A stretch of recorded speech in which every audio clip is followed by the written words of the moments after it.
Disneyland will never be completed. It will continue to grow as long as there is imagination left in the world. We've all heard these words from Walt Disney from the opening of his Magic Kingdom in 1955. And if there's one Disney resort around the world that follows these words, is Tokyo Disney Resort. Ever since its opening back in 1983, the resort has expanded and continually pushed the envelope of what the masters in Walt Disney Imagineering can create. In 2001, what's regarded as the peak theme park design of all time opened in the shape of Tokyo Disney Sea, filling in a good portion of the space left around the original park. Since then, many expansions and changes took place in both of them.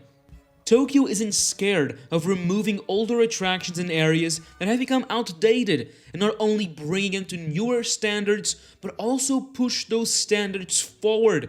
That was the case with a major expansion that saw the removal of a chunk of Tomorrowland with the Star Jets and the Grand Circuit Raceway for an incredible new area of Fantasyland based on Beauty and the Beast, featuring one of the most highly regarded new generation dark rides from Imagineering.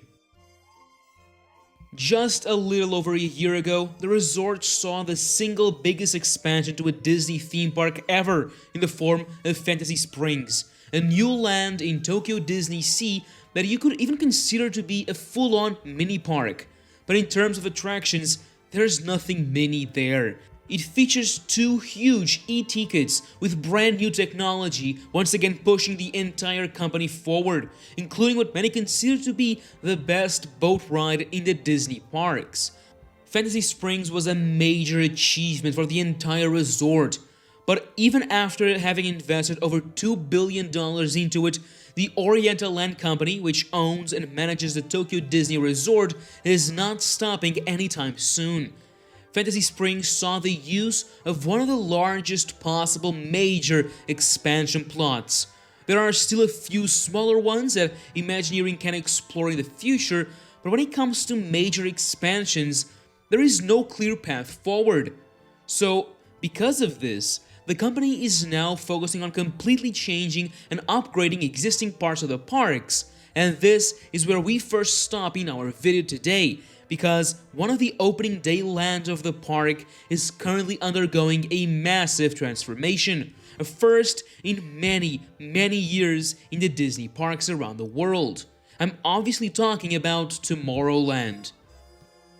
Tomorrowland at Tokyo Disneyland is getting a much needed upgrade, and at the center of this upgrade is the new Space Mountain.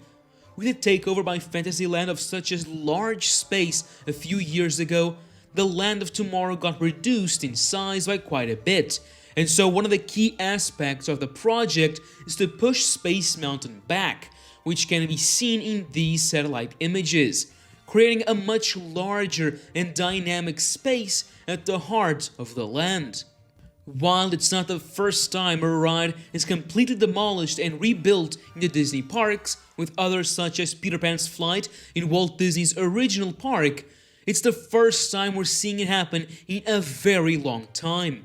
Of course, Tokyo isn't spending $400 million to just relocate the ride. They're building a completely new Space Mountain, a new generation coaster inside a redesigned canopy that will surely become an icon of the park. Construction of this new side of Tomorrowland is moving at great speeds, with a large part of the new mountain already well underway, as we can see from these latest construction photos. This futuristic design would clash with the retro-futuristic parts of the land, and so a large part of it is also going to evolve. Buzz Lightyear Astro Blasters closed down late last year, with a Wreck-It Ralph-inspired interactive shooter ride soon taking its place. It's clear that the new Tomorrowland project will completely revitalize the right side of the park, the side that needed it the most, while bringing new thrills, characters, and incredible futuristic aesthetics into Tomorrowland, especially at night. This will look absolutely incredible and be worthy of the Tokyo Disney Resort name when it opens in 2027. While this large-scale project takes place and gets ready to open in phases, starting with Wreck-It Ralph in 2026 and Space Mountain and surrounding areas in 2027, OLC is already looking past that and into the future. This April, the theme park news cycle was caught off guard with the Oriental Land Group's 2035 long-term management strategy, a press release that included what the company was looking at for the next 10 years of the Tokyo Disney Resort and more. OLC said, "We will look further enhance the appeal of our theme parks by considering area redesign and other large-scale development, introducing new facilities, enhancing content, and developing our hotel business segment. We will continue introducing content at all levels through the development of new entertainment and the remodeling of existing attractions. We will also continue considering large-scale developments such as area redesign at Tokyo Disneyland and Tokyo Disney Sea, expand fan bases through in-depth communications focused on target audiences, all the while actively attracting guests from overseas to build a solid customer base." Alongside these statements, they also released 2 concept arts that are very interesting. These 2 concepts are the definition of blue sky and don't confirm any kind of project or IP. They were made to showcase a few possibilities of what the parks could see next, taking in consideration that with less expansion room, existing areas and attractions would need to be removed or changed to make way for something new. As I've already showed, OLC isn't scared of taking out old parts to make way for exciting new additions. The first of the 2 concepts is focused on Adventureland and gives us an idea of what a major rework of that land could possibly look like. Similarly to what's happening in Tomorrowland, the land would remove several long-standing attractions. In this case, losing rides such as the Western River Railroad and the Jungle Cruise. In fact, the rivers would be dried, allowing for a much larger area the guests can explore by foot. Leaving the New Orleans area, a similar vibe to Encanto currently being built in Animal Kingdom appears, followed by a lush jungle.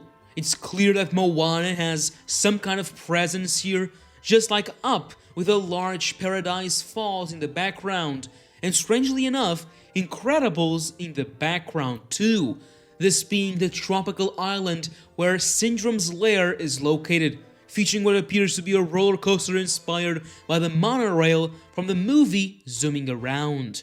While this is a strange mixture of different IPs tied together with a jungle theme, it's incredible to see Imagineering and the OLC play with them like this. None of it may come true, but this proves that they're not scared to go where other parks probably wouldn't.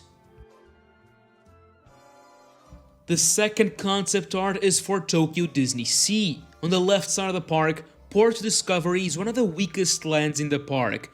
It has a few things to do, but it clearly lacks something larger, and the blue sky idea by Imagineering aims to tackle that problem exactly. By removing Aquatopia, which has an incredibly large footprint for the type of ride it is, a new large-scale city-like area comes out of the ground. The concept reminds me very much of Tony Baxter's defunct project Discovery Bay, which in itself kind of evolved into much of what makes Tokyo Disney Sea, well, Tokyo Disney Sea. It's similar in layout to Main Street USA, in that it has several buildings on each side of the street.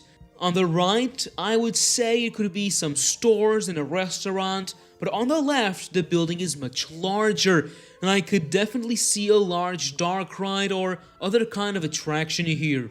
I feel like people reacted much better to this blue sky concept art, and comparing both of them, it looks as if this one is more concrete than the other. So I wonder if this could be the next big project to happen in the parks after Space Mountain and New Tomorrowland open their gates. Let's just not forget, however, that this is nothing but blue sky and a showcase of possibilities, something completely different could take its place. Before Fantasy Springs was a thing, Imagineering proposed a new port on the north side of the park themed to Arendelle. This would fit right into the park, using Scandinavian architecture all throughout, while using what is one of the largest expansion plots still available. Of course, in the end, the decision to go with a larger project was made, and to this day, this area is still available. Seeing the interest in redoing Port Discovery as evidenced by the last concept art we talked about, I wonder why OLC hasn't said anything about this area, and if they aren't planning on putting something here, strengthening this side of the park alongside new Port Discovery. Imagineering has continually showcased the models for this version of the Frozen Land in behind-the-scenes videos and others that very clearly shows how the space could be used to fit a nicely sized port or even expansion to an existing port. To the left is Lost River Delta. Could that be extended? Or perhaps Port Discovery? I think it's strange for the resort to change existing areas in Disney Sea when there's this large chunk of land waiting for something. The Oriental Land Company also talks about two things I found very interesting. First being that they understand the demand for hotels in the area and that the theme park segment intends to become even more aggressive in attracting guests from overseas, with a new Disney hotel under consideration. In the last few years, we've seen a lot of Americans and Europeans traveling to Tokyo Disney, and that's a market they want to explore even more. One way to attract these guests is to offer unique experiences, which could explain why they'd be keen on removing attractions that exist somewhere else, like the Jungle Cruise for example. The second is that the Oriental Land Company is actively working on a cruise business which is on track to go into service in fiscal year 2028, the second ship already in consideration. Back in 2024, the Walt Disney Company announced that a deal had been signed between them and the OLC to bring a Disney-branded cruise business to Japan, creating the first non-Disney owned and operated Disney cruise in the world. It will be a sister ship to the newer Disney Wish, which offers more action-packed itineraries than its smaller siblings. It will be interesting to see what's different and what isn't when it's put in water some years from now. Well, now I ask you, what is your opinion on the major rework happening to Tomorrowland? And would you like to see something similar in any other park around the world? What about Adventureland and Port Discovery? Let me know down below. And now, as always, thank you for watching, and that's a wrap.